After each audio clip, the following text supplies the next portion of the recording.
ప్రార్థన చేసుకుందాం. కృపచేత మమ్మను రక్షించిన దయగల దేవ, నీ సంకల్పములో నేడు మమ్మను ఉన్నట్లుగా నాడు చూసిన దేవా నీకు స్తోత్రములు. అనుదినము ప్రార్థనలో మమ్మల్ని దర్శించుచు మా అంతరంగమును శుద్ధి చేయుచున్న మా తండ్రి, నీ ఘనమైన నామము పరిశుద్ధపరచబడుగాక. నేడు మమ్మను జ్ఞాపకం చేసుకొని నీ యందు మేము నిలిచి ఉండునట్లు నీకు వాక్యమును మాకు అనుగ్రహించమని యేసునామమున అడుగుచున్నాం తండ్రి. ఓ ప్రభువా,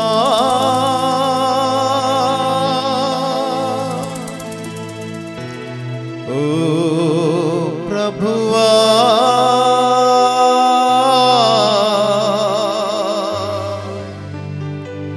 నీవే మంచి కాపరివి,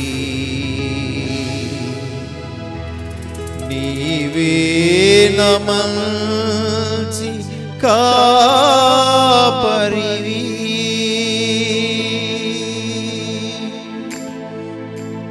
ఓ ప్రభువా, ఓ ప్రభువా, ఓ ప్రభువా, ఓ ప్రభువా, నీవే మంచి కాపరివి, నీవే మంచి కాపరివి, నీవే మంచి కాపరివి, నీవే మంచి కాపరివి. ఓ ప్రభువా,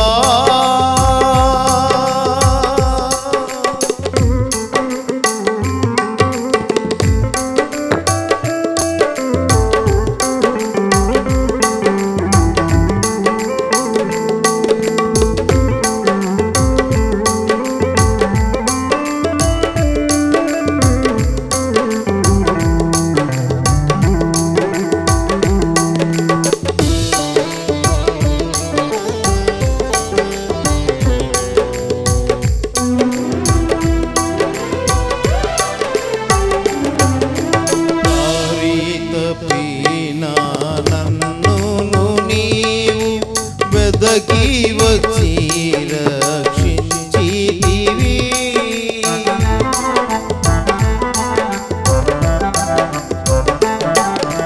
దారి తప్పిన నన్ను నీవు వెదకి వచ్చి రక్షించితివి,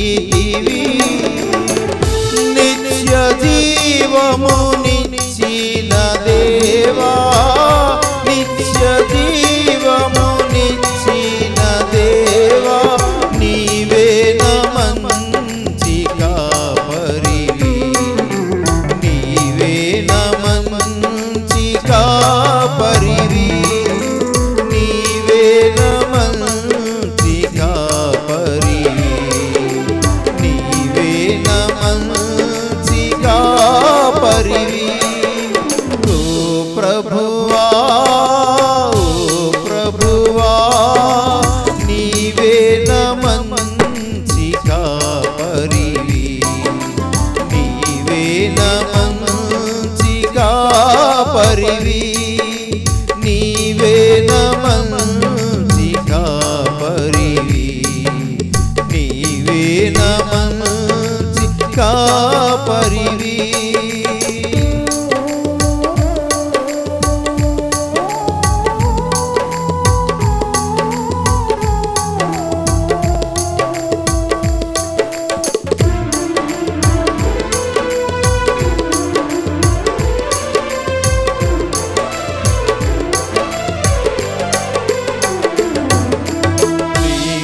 ప్రేమించిన గొర్రెలన్నిటిని ఎల్లప్పుడూ చేయి విడువక,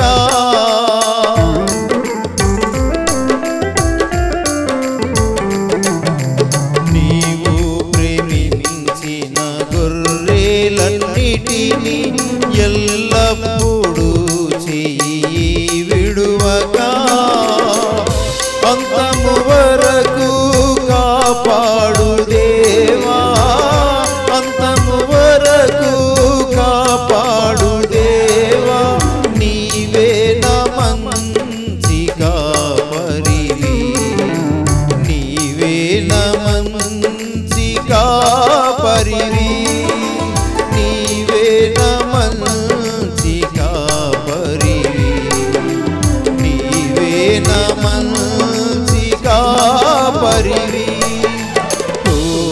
ప్రభువా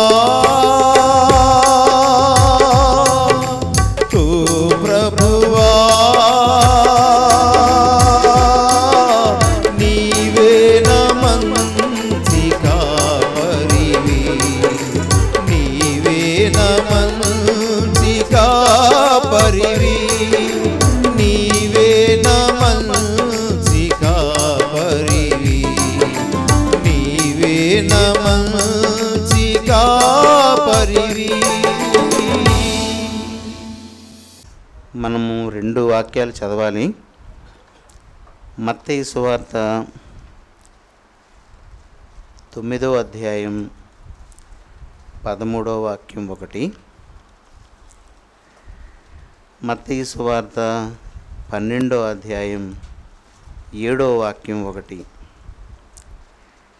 ఇంకా ఉన్నాయి కానీ ఈ 2 చూద్దాం. ఎందుకంటే ఇది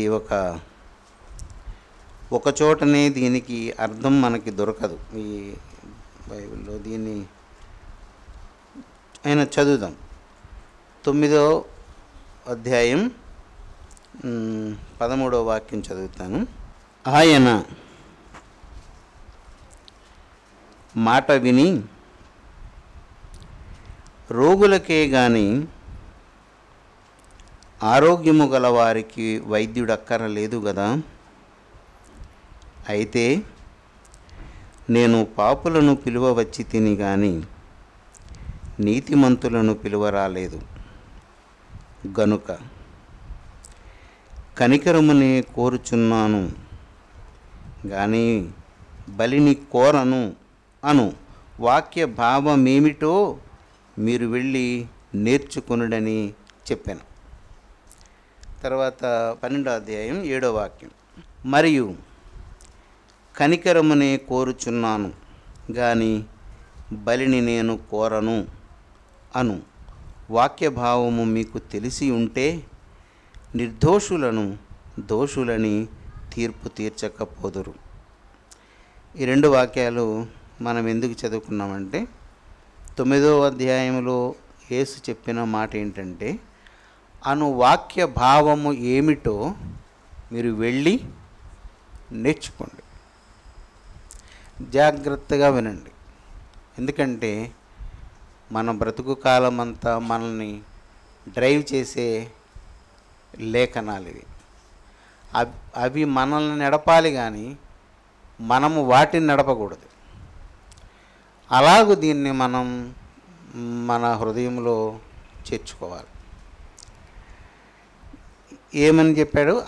ఆ వాక్య భావం ఏమిటో మీరు ముందు వెళ్ళి నేర్చుకోండి. ఇక్కడ ఏమని చెప్పాడు? 7వ వాక్యంలో ఆ వాక్యం అను వాక్యము మీకు తెలిసి ఉంటే, అంటే నేర్చుకొని ఉంటే, ఆ వాక్యం యొక్క వివరము మీకు తెలిసి ఉంటే మీరేం చేయరు? నిర్దోషులను దోషులు అని తీర్పు తీర్చకపోదురు. అంటే 9వ అధ్యాయంలో చెప్పిన ఉద్దేశము కొంత మనకిక్కడ తెలిసింది. వెళ్ళి ముందు అదేదో నేర్చుకోండి అని అక్కడ చెప్పాడు. ఒకవేళ నేర్చుకుని ఉంటే ఈ పని మీరు చేయకపోదురు అని ఇక్కడ చెప్పాడు. ఇంకా దీని గురించి చాలా పరిశుద్ధ గ్రంథంలో, మార్కు సువార్తలో, సామెతలలో, మీకాలో ఇక్కడ ఉంది. అన్నీ ఈ వాక్యము గురించే చెప్పండి. ఈ ప్రవచనం వాక్యము మొట్టమొదట హోషేయలోను, తర్వాత మీకా సువార్త ప్రవక్తలు దీనిని ప్రస్తావించారు. బలిని కోరను గాని ముఖ్యం. బలిని కోరను కనికరమునే కోరుదును అని లేదు. ఏమనుంది? బలిని కోరను కానీ మరి ఆ ముందు ముక్క అనవసరం కదా. అలాంటప్పుడు మనం అది ఆ ప్రవచనం చదివినప్పుడు, దేవుడిని పలికించిన ఆ వాక్కు చదివినప్పుడు నేను కనికరమునే కోరుదును అనేస్తే సరిపోను. కానీ ఆ ముందు నా ముక్క దేవుడు పలికించాడు. బలిని కోరను కానీ కనికరమునే ఆ వాక్య భావం ఏమిటో తెలుసుకోండి అని ఒక చోట, దాని భావము తెలిసి ఉంటే మీరు ఈ పని ఏది నిర్దోషులను దోషులని తీర్పు తీర్చరు. ఇక్కడ 2 సందర్భాలలో ఈ మాటలు చెప్పబడ్డాయి. 9వ అధ్యాయంలో ఉన్న సందర్భం ఏంటి అంటే, శిష్యులు విశ్రాంతి దినమున యేసుతో ఒక చోటకి ప్రయాణమై వెళ్తుంటారు. అయితే విశ్రాంతి దినమున ప్రయాణము అంటే అది హెబ్రీయుల నియమాలలో ఒకరోజు విశ్రాంతి దినమున ఒకడు ఎంత దూరము నడవాలో కూడా వాళ్ళ గ్రంథాలలో రాశారు. అంత దూరమే వాళ్ళు ప్రయాణమై వెళ్తున్నారు. దారిలో శిష్యులు ఆకలి కొనగా వాళ్ళు వెన్నులు తెంపుకొని తిన్నారు. ఏ వెన్నులు అయి ఉంటాయి మనకెందుకన్నా, ఏదో మొత్తానికి వెన్నులు, గంటి వెన్నులో, చోడు వెన్నులో, గోధుమ వెన్నులో, మొత్తానికి గడ్డి జాతివి, వరి లాంటివి తెంపుకొని తిన్నారు. శాస్త్రులు పరిసయ్యులు అనేవాళ్ళు ఎక్కడైనా ఉంటారు సమాజంలో. మన దగ్గర కూడా శాస్త్రులు పరిసయ్యులు ఉన్నారు. ఇప్పుడు మనం లేఖనం దగ్గరికి వద్దాం. ఏంటో అది తెలుసుకోండి, ముందు నేర్చుకోండి అని చెప్పి మరి నేర్చుకోలేరు అనుకున్నాడో ఏమో. 12వ అధ్యాయంలోకి వచ్చేసరికల్లా మత్తయి అదే సమాచారాన్ని రాసాడంటే చెప్పిన మాటనే మరలా యేసు చెప్పి ఉంటాడు. ఎందుకంటే అలాంటి సంఘటనలు బైబిల్లో ఉన్నాయి. విత్తనాలు వేసేవాడు ఉపమానం చెప్పినప్పుడు మళ్ళా రెండోసారి వీళ్ళకి అర్థమయ్యేలాగా అదే విషయాన్ని ప్రభు వీళ్ళకి చెప్పాడు. అలా నిర్దోషులను దోషులని తీర్పు తీర్చరు అని ఉదాహరణగా ఇది చెప్పాడు. వారు వెన్నులు తింటే వెంటనే ఈ శాస్త్రులు పరిసయ్యులు వీరు పాటిస్తారా పాటించరా అది అనవసరం, కానీ వెంటనే అదిగో విశ్రాంతి దినాన చేయకూడని పని నీ శిష్యులు చేస్తున్నారు, నువ్వు పట్టించుకోలేదు, అది అభియోగం. నేను అనుకోవడం ప్రభువుకి నిజంగా అంటే దేవుడు వినకూడదు, చికాకు పుట్టి ఉంటుంది ఆ మాట ప్రభువుకి. దేన్ని బట్టి చెప్పగలమంటే మన మనుష్య నైజాన్ని బట్టి. మనము విసుగుదలలో ఉన్నప్పుడు ఎవరైనా వచ్చి ఇలా చేసేవేంటంటే నువ్వు చేయలేదా అంటాం, అంతేగాని ఎందుకు చేసేమో చెప్పం. అవునా? చికాకు లేకుండా ప్రశాంతంగా ఉన్నప్పుడు ఇలాగెందుకు చేసావంటే నేను అదే ఆలోచిస్తున్నాను ఎందుకు చేశాను అంటాం. అంతేనా? ఇవి ఎప్పుడు మీకు తారసిల్ల లేదా? మన జవాబు మన మానసిక స్థితిని బట్టి ఆధారపడి ఉంటుంది. మన మనసు అంటే వీడు ఎందుకు నాతో మాట్లాడుతున్నాడు, వాడితో మాట్లాడి నాకు ఇష్టం లేదు, వాడు వేస్తున్న ప్రశ్న అసహ్యమైంది అనిపించినప్పుడు అప్పుడు ప్రభు అన్నాడు,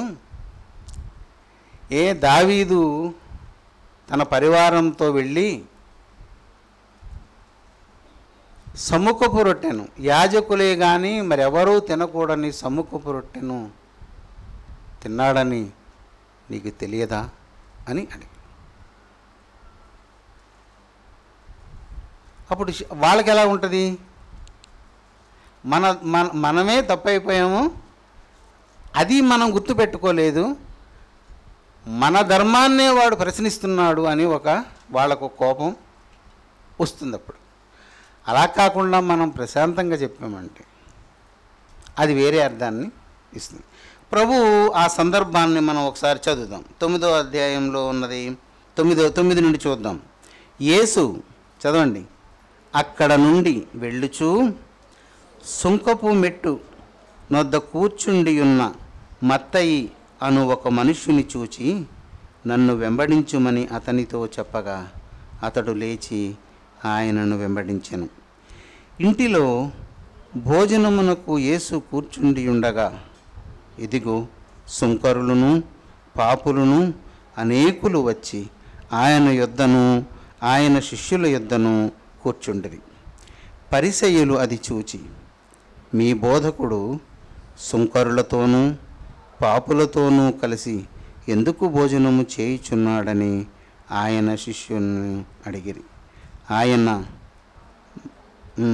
ఆ మాట విని, రోగులకే గాని ఆరోగ్యము గల వారికి వైద్యుడక్కరలేదు కదా, అయితే నేను పాపులను పిలువవచ్చి తిని గాని నీతిమంతులను పిలువరాలేదు గనుక కనికరమునే కోరుచున్నాను గాని బలిని కోరను అను వాక్య భావం ఏమిటో మీరు వెళ్ళి నేర్చుకునుడని చెప్పాను.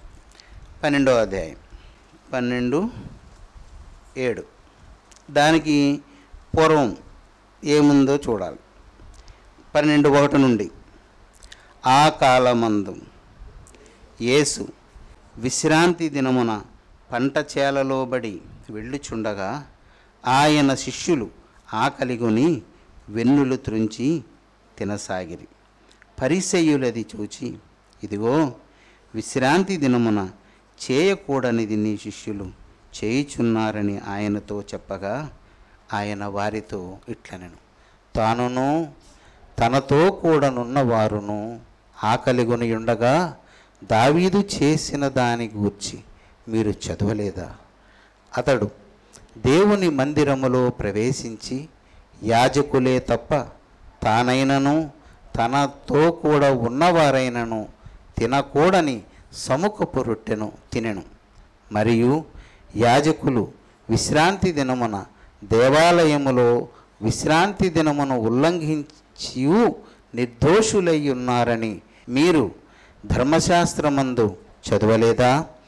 దేవాలయము కంటే గొప్పవాడిక్కడ ఉన్నాడని మీతో చెప్పుచున్నాను. మరియు కనికరమునే కోరుచున్నాను గాని బలిని నేను కోరను అను వాక్యభావము మీకు తెలిసి ఉంటే నిర్దోషులను దోషులని తీర్పు తీర్చకపోదురు. అది సందర్భం.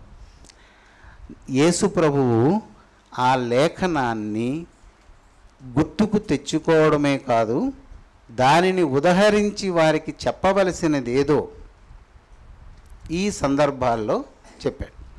అయితే ఇప్పుడు ఈ సందర్భం మనకు అవసరం లేదు, ఇది వేరే సంగతి. ఇప్పుడు నేను ఇలా చెప్పాను అనుకో, ఓహో ఉపవాస దినాన్న ఆకలేస్తే తినేస్తే పర్లేదని మీరు అనుకుంటారు, కానీ దీనికి దానికి సంబంధం ఉంది. అది అలాగ ముడేసుకుంటారనే నేను ఇది గబుక్కొని చెప్పడానికి కొంచెం జంకాను. దీనిని మొట్టమొదట ప్రవచించినటువంటి వివరములతో ఈ లేఖనాన్ని చెప్పినటువంటి ప్రవక్త మీకా. దానిని మనం ఒకసారి చూద్దాం. మీకా రాసిన గ్రంథం 6వ అధ్యాయం 6వ వాక్యం నుండి ఇది చూడాలి మనం. 6వ వాక్యం నుంచి చదువుతాను.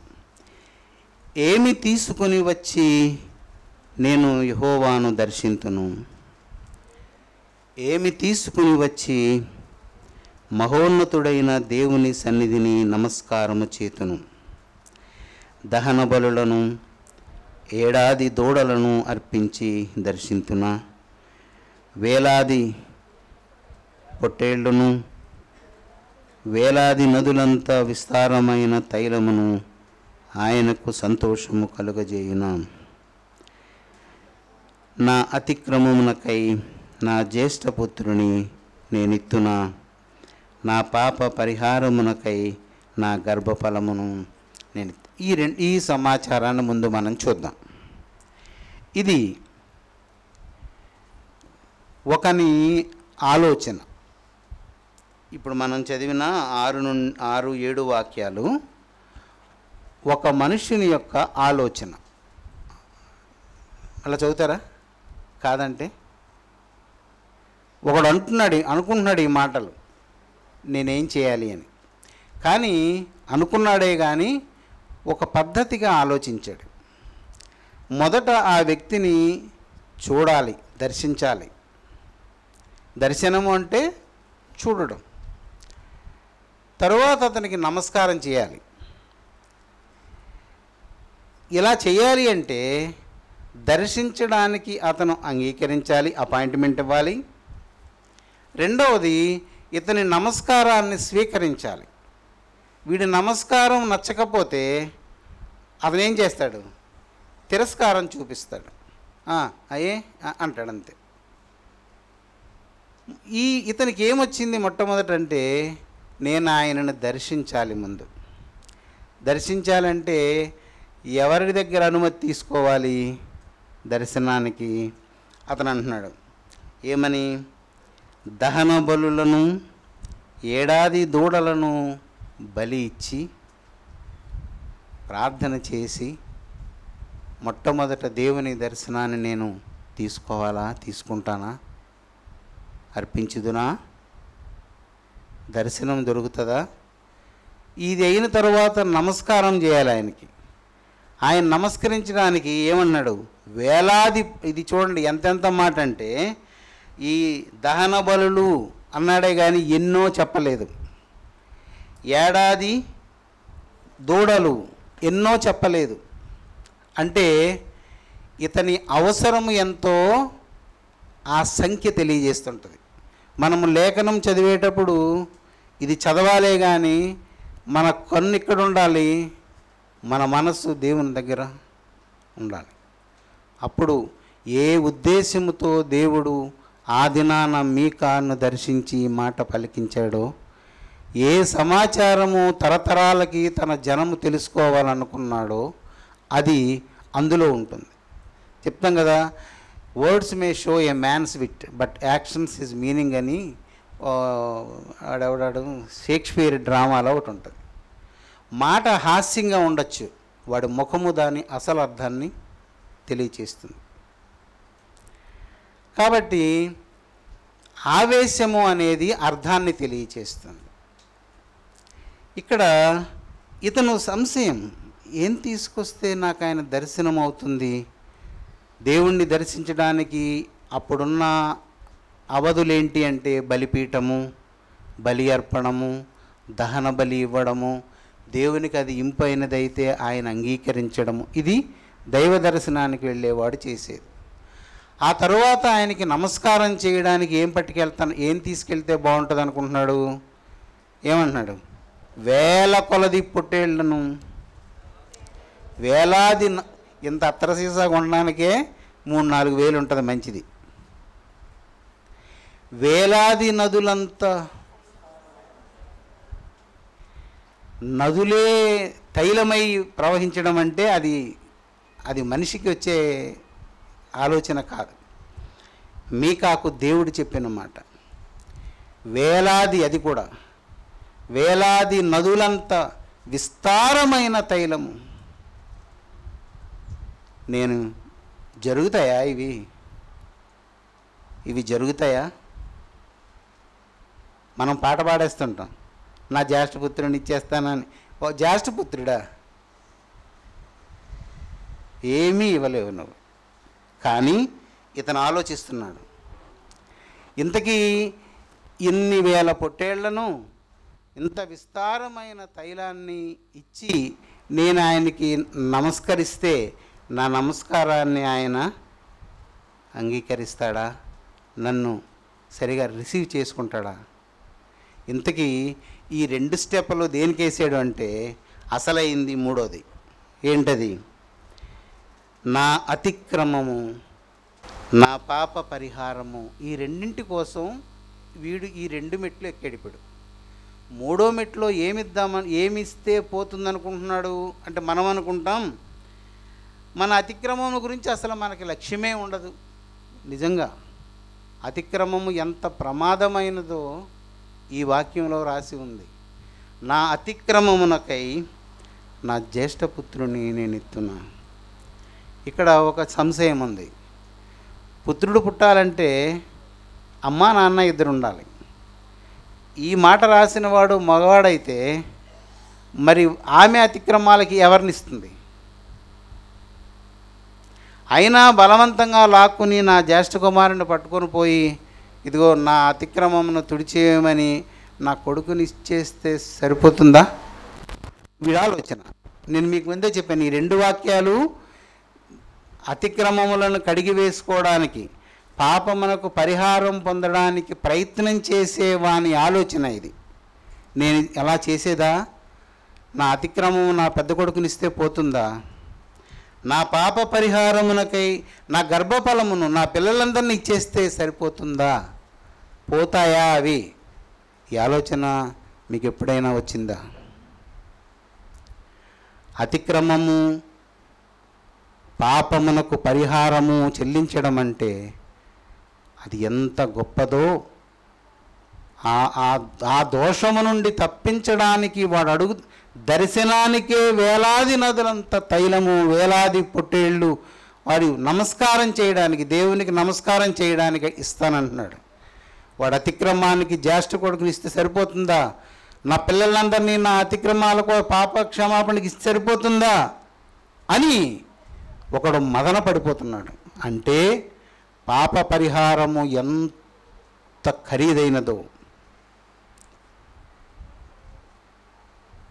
దోషము అనేది ఎంత బలమైనదో, దానివలన కలిగే నష్టం యుగయుగాల నష్టం. నీ పాపము పరిహరింపబడకపోతే, నీ అతిక్రమము క్షమింపబడకపోతే యుగయుగాల శాపమది. ఎన్నాళ్ళైనా తరగని దుఃఖము, నాశనము ఈ రెండిటి వలన మనకి కలుగుతాయి. దీనిని వాడు త్రాసులో వేసాడు. వీడిలాగా ఆలోచించకపోతే దీనికి పరిష్కారం మనకు దొరికేదే కాదు. అయితే నేను అనుకోవడం, ఇది మనుష్యుని మాట కాదు. మనుష్యునిగా దేవుడుండి ఈ మాటలు పలికాడు. అంటే వీటి పరిహార భారము సమంగా తూయడానికి లేదు. వేలాది పొట్టేళ్ళు ఎక్కడ తోలుకొస్తాడు? నదులంత తైలం తీసుకొచ్చి ఎక్కడ పోస్తాడు? ఎక్కడ ఉంది నూనె అంత?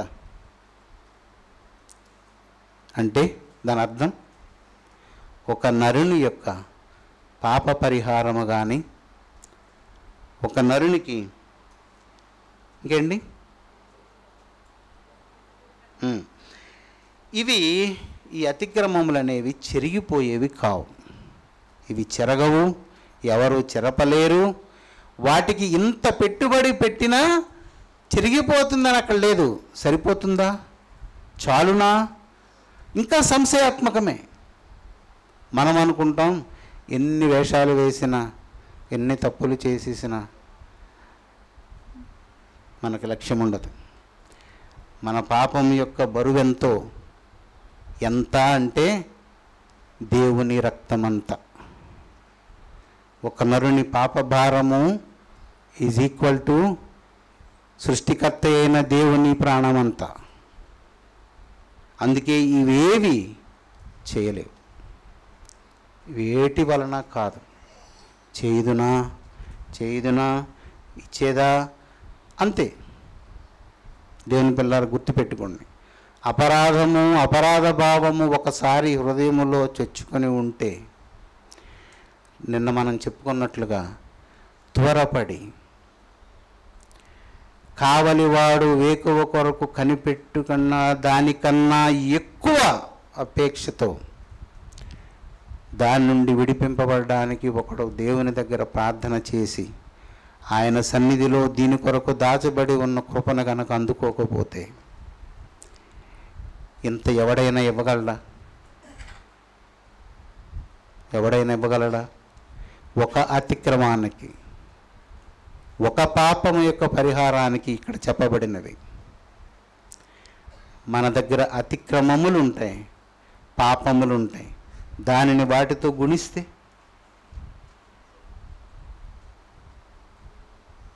కనుక ఇది గణించడానికి, తులనాత్మకంగా తోచడానికి సాధ్యపడే అంశం కాదు. ఇది నేను చదివినప్పుడు పరలోకములో ఈ లేఖనము సిద్ధము కాకముందు, దేవుని చేత లేఖనము లిఖింపబడక ముందు, అంటే ఇది విధిగా ఆజ్ఞగా సిద్ధపడక ముందు దేవుని మదిలో రేగిన అభిప్రాయం ఇది. ఇంత సరిపోతుందా, చాలదు. మరి దానితో సమతూకమైనది ఏదీ లేకపోతే, మనం చదివిన వాక్యంలో ఏముంది? కనికరమునే కోరుదును కానీ బలిని కోరనంటే నువ్వు ఏదో ఒకటి ఇవ్వాలి, బలి మాత్రం ఇవ్వాలి. కానీ బలి అంటే ఇది సరిపోదు. ఏది? ఈ నదులంతా తైలము, పొట్టేళ్ళు, దహన బలి ఇవి మరేం చేయాలి? అందుకే దేవుడు యోచించినది ఏదో ఇక్కడ రాయబడి ఉంది.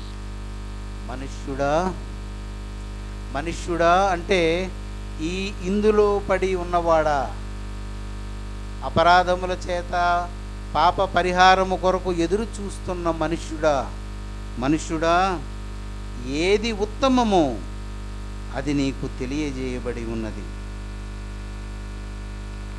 న్యాయముగా నడుచుకునుటయు, కనికరమును ప్రేమించుటయు, దీన మనస్సు కలిగి నీ దేవుని ఎదుట ప్రవర్తించుటయు, ఇంతే కదా యెహోవా నిన్ను అడుగుచున్నాడు.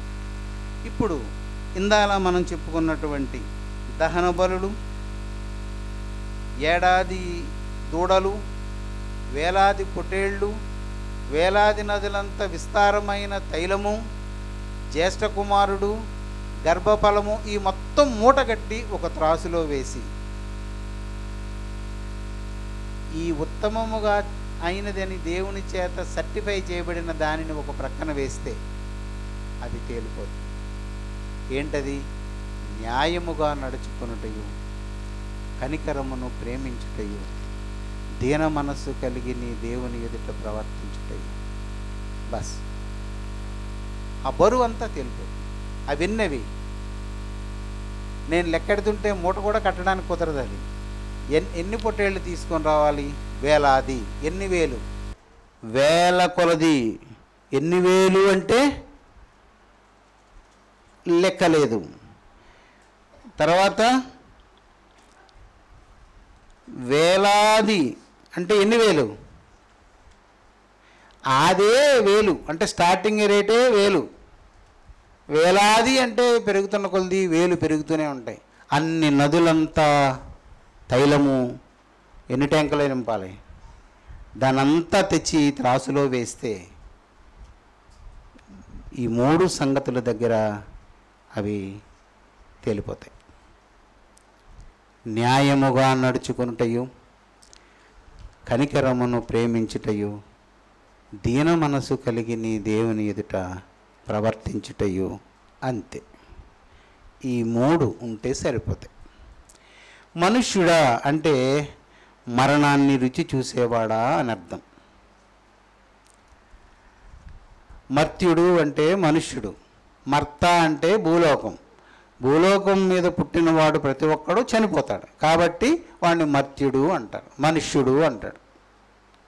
మనుష్యుడా, మరణము చెందేవాడా, ఏది ఉత్తమము అంటే ఇప్పుడు మన శరీరంలో ఉత్తమమైంది ఏది? ముఖం.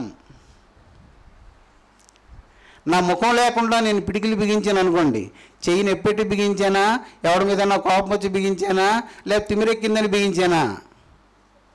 నా ముఖం లేకపోతే తెలియదు. నా ముఖం చూస్తే నా పిడికిలు బిగించిన దాని అర్థం తెలుస్తుంది.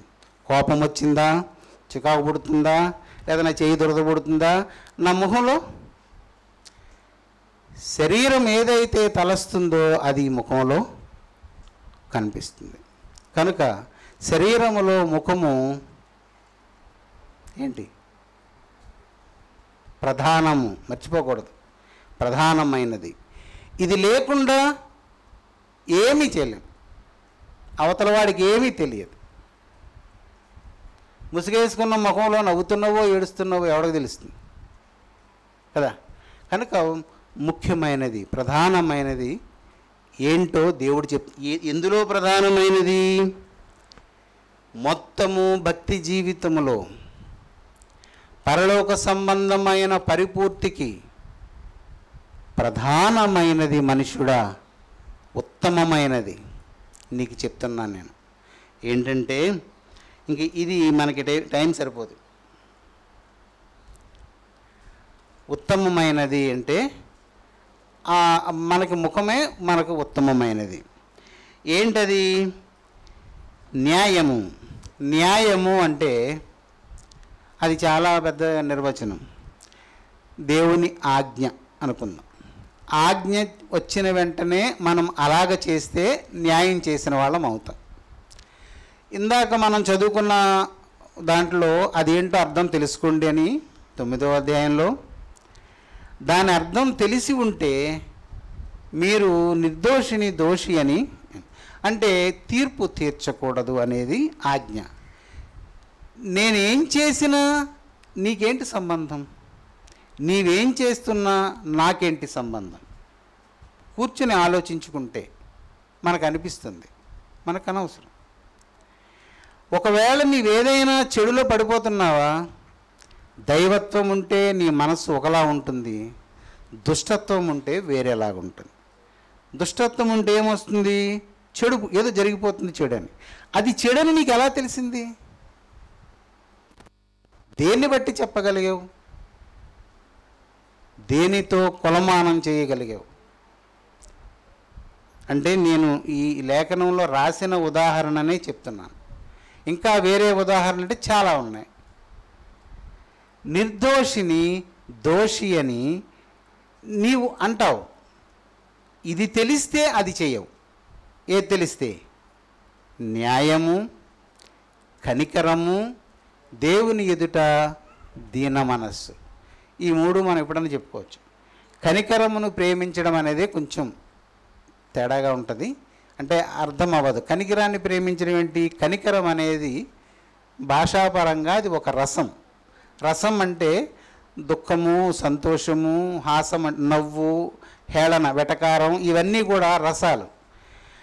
అయితే కనికరము అనేది ఏంటంటే కన్నీరు పర్యంతమయ్యే మనస్సుని కనికరం అంటాం. కన్నీరు పర్యంతం ఎప్పుడవుతాం మనం? అది కూడా తెలీదా? ఉల్లిపాయలు కోసినప్పుడా? కన్నీరు పర్యంతము అంటే మనసులో అవతలి ఒడ్డు అందనంత విషాదం తోస్తే మనకు దుఃఖం వస్తుంది. పరిష్కరించుకునేదైతే తర్వాత చూద్దాంలే అనుకుంటుంది మనసు, కానీ పరిష్కారం లేదు. ఇప్పుడు ఒక మనుష్యుడు అపరాధంలో పడితే వాణ్ణి చూసి దేవునికి కనికరం కలుగుతుంది. ఎందుకంటే కనికరము, దయ, దీర్ఘ, ఇవి చదువుకున్నాం కదా. కనికరం పుడుతుంది అంటే దేవునికి దుఃఖం, విచారం, కన్నీరు వస్తుంది. ఎందుకు వస్తుంది అంటే, అయ్యో ఈ పాపంలో ఇలాగుండి వీడి చనిపోతే యుగయుగాలు అగ్నిగంధకాల్లో కాల్తాడే, వీడికి బయటికి తీయాలి అని వస్తుంది. మనమైతే చేసాడా, నేను అప్పుడే అనుకున్నాను, వీడు చూసినప్పుడే నాకు డౌట్ వచ్చింది, వీడు ఇలాంటి వాడని అని మనం స్టాంప్ వేస్తాం. అంటే నీవేం చేసినట్టు? వాడు యుగయుగాలు దుఃఖాన్ని అనుభవించాలనే నీవు అపేక్షిస్తున్నావు. అందుకే దేవుడు చెప్తున్నాడు, కనికరమును ప్రేమించాలి అంటే ప్రేమ కలిగిన దాన్ని మనం వదులుకోం. అంతేనా? పుట్టకొకలు ఇష్టం అనుకోండి, ఒక వాటే ఉంది, కావలసిన వాళ్ళు 10 మంది ఉన్నారు, ఏం చేస్తారు? ఒకేసారి ఉరుకుతారు. ఎందుకని? దాని మీద ఉన్న అపేక్ష. కనికరమును కూడా మనము, యేసుప్రభు అంటున్నాడు, నేను కనికరమునే కోరుచున్నానంటే కనికరమునే చూపగోరుచున్నాను. ఇది నాకు చాలా, అంటే చాలా కాలం. కనికరాన్ని ప్రేమించడం ఏంటి? కనికరం అనేది ఒక మనసు కదా, ఆ గుణం ఎలా, ఆ గుణాన్ని ప్రేమిస్తే వచ్చేస్తుందా? అది ఈ తర్జన ఉన్నాను. ఇలా చూడగా చూడగా చూడగా ఒకసారి ఎందుకో నాకు ఒక పురాతనమైన బైబిల్ ఒకటి ఉంది మా ఇంట్లో. దాన్ని ఎందుకన్నా మంచిది మూలన పడిపోయిందని తీసి తులిపి పెట్టాను. ఎందుకో ఆ బైబిల్ చదువుతున్నప్పుడు ఒకసారి ఇది పాత బైబిల్ కదా అని తీసాను. అది తీస్తే అందులో మాత్రం కనికరమును చూపగోరుదును అని ఉంది.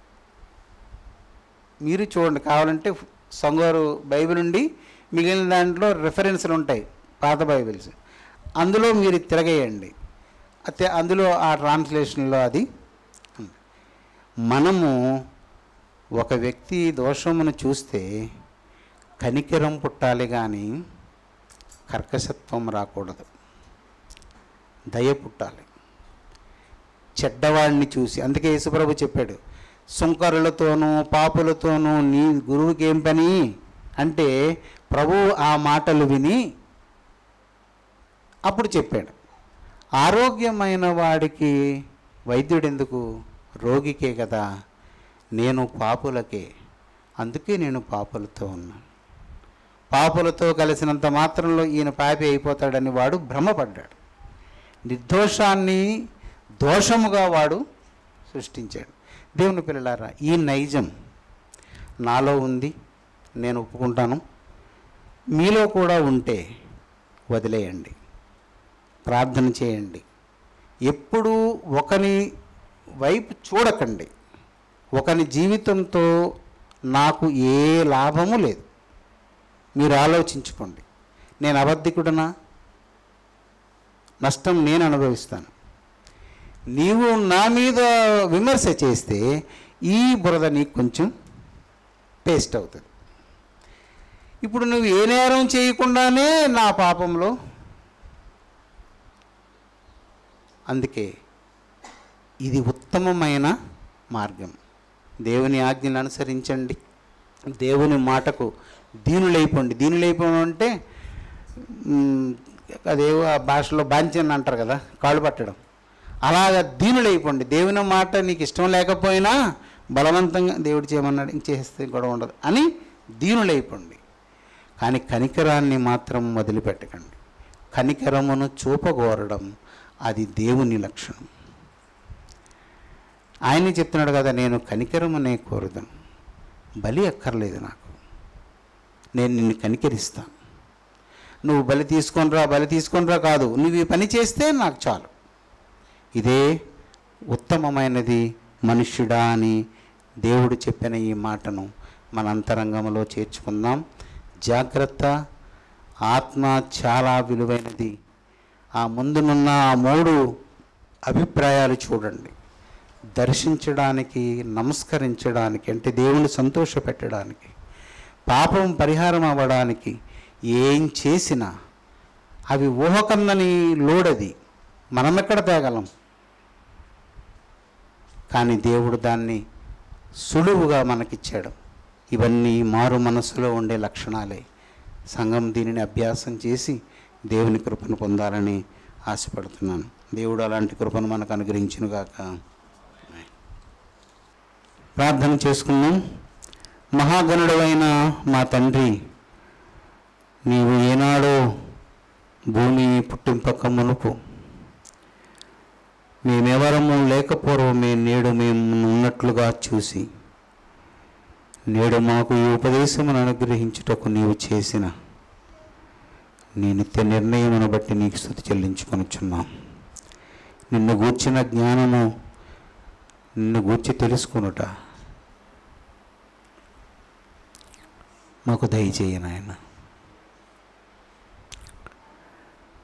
మాకు ఈ లోకములో కలుగుచున్న ఒడిదుడుకుల చేతను, మా కలుగుచున్న బలహీనతల చేతను మిమ్మల్ని చూడలేకపోతున్నాం ప్రభువా.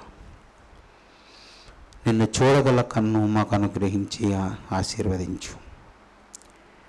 నిన్ను స్తుతింపను, నిన్ను ఘనపరచను, నీ వాక్యములను అనుసరింపను మాకు అనుగ్రహించు. వరముగా వాటిని మాకు దయచేయనా తండ్రి. క్రియ చేసి మహిమ పొందుము నాయన. మమ్మల్ని నీ రాజ్యం కొరకు సిద్ధపరచు, హెచ్చరించు.